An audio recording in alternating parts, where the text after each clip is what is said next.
It's a beautiful day out here on the Big Lake, and today we're talking about throwing jigs in the springtime and why you should have these two proven fish catchers in your arsenal. You don't want to miss this one. Stick around.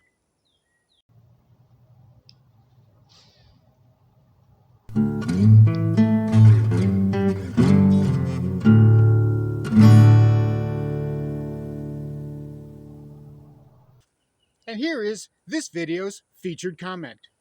Congratulations! If you would like to have the chance to have your comment featured in an upcoming video, all you've got to do is leave a comment. And now, on with the video. We want to find out where these fish are. We're using search baits right now.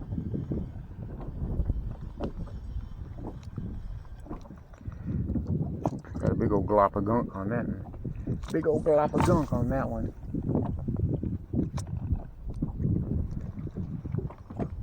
But I'm probably at some point here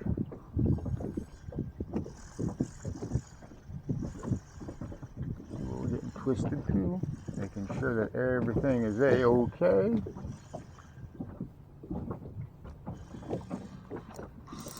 There we go. Oh, come on, you. I got you. I got you. There we go. And look how they're choking that. Look exact. He choked that. So they're going after it. They are going after it. Ooh. Come on now. There we go. I mean, not a huge bass, little bass, but still about a pound, right at maybe a little north of a pound. But we're going to go ahead and let him go. Thank you, little buddy.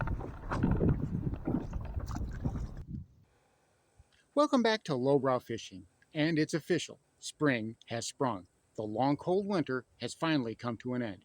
That means the best fishing all year for much of the country. Now is your chance to get out there, locate those big sow females who are loaded with eggs in the pre-spawn, and catch your PB. Right now is your best chance.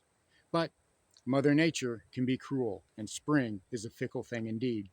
One day can be 80 degrees outside, clear and sunny. But tomorrow, well, tomorrow's a different day and it could be 40 degrees outside, 15-mile-an-hour winds, and cloudy and rainy. It changes from day to day. That's kind of what makes spring spring. It's very unpredictable by its very nature. So, as anglers, it helps if we can be as prepared as we can be.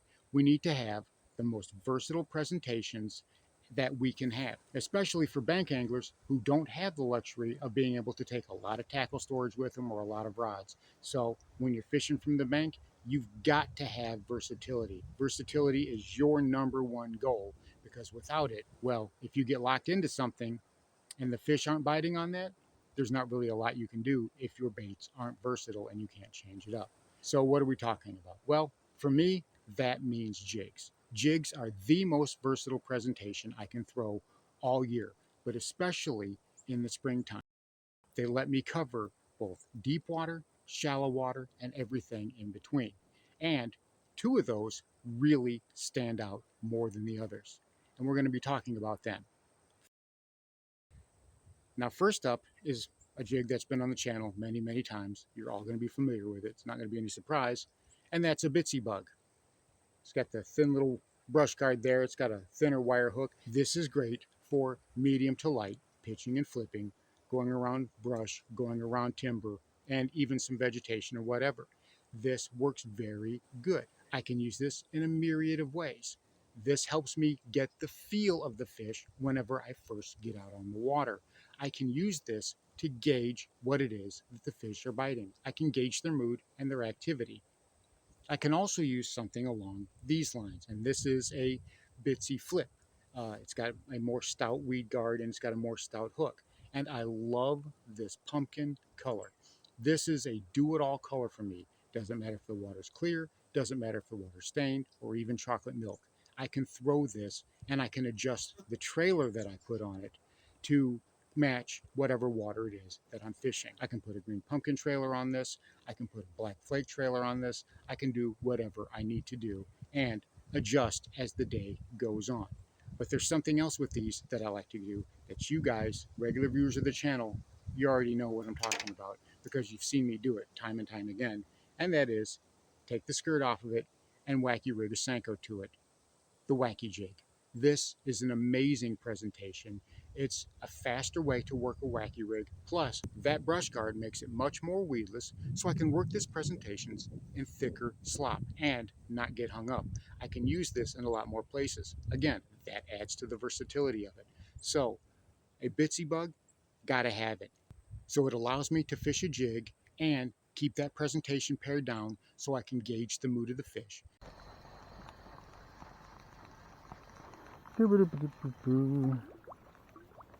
Get that grass off of there. Get a little bit of grass, but nothing major. It actually does really good coming through the slop. It does really good coming through the slop.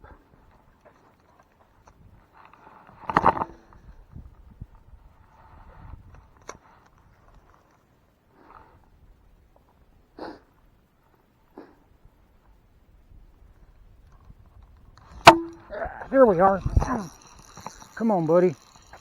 Stay down. Ooh, that's pretty good. Get up here. I want to ski you in so you can't. Boy, he's a pretty good fighter. That's a pretty good fight. Oh, he's a good fish. Wow. That is a really good fish.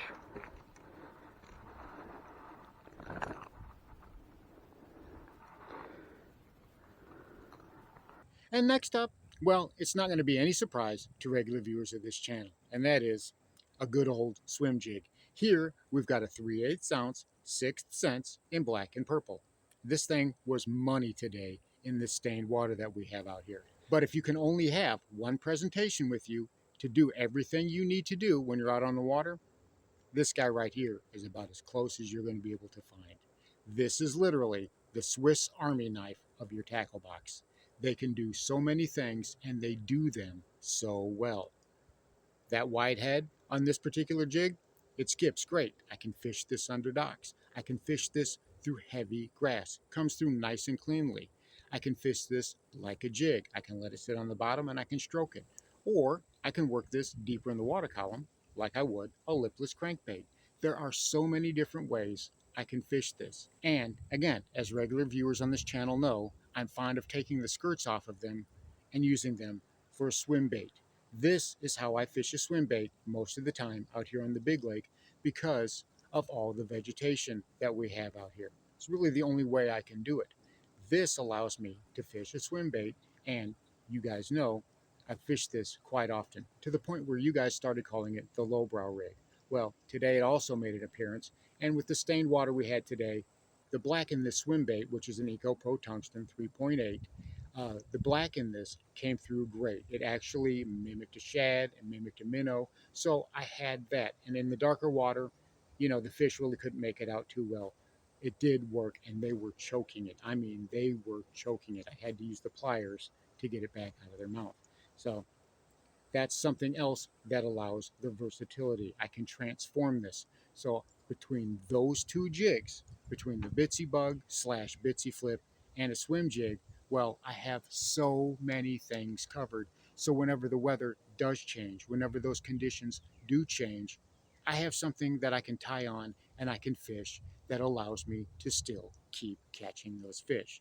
So if you're going to have only two jigs this year, they've got to be a swim jig and they've got to be a Bitsy Bug. I'm telling you, you don't want to leave those two jigs out of your tackle box because if you do, you're missing out on valuable presentations that you could be using, especially when the conditions change, to keep catching those fish.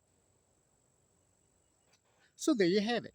Two great jigs to add to your arsenal that will help you keep fishing whenever conditions change. And you can still keep up with the conditions, keep catching fish. Plus, you'll find that not a lot of other anglers are using those types of presentations. So it gives you a chance to show the fish something different, which is always a plus. Thanks for watching Lowbrow Fishing. We'll catch you in the next one.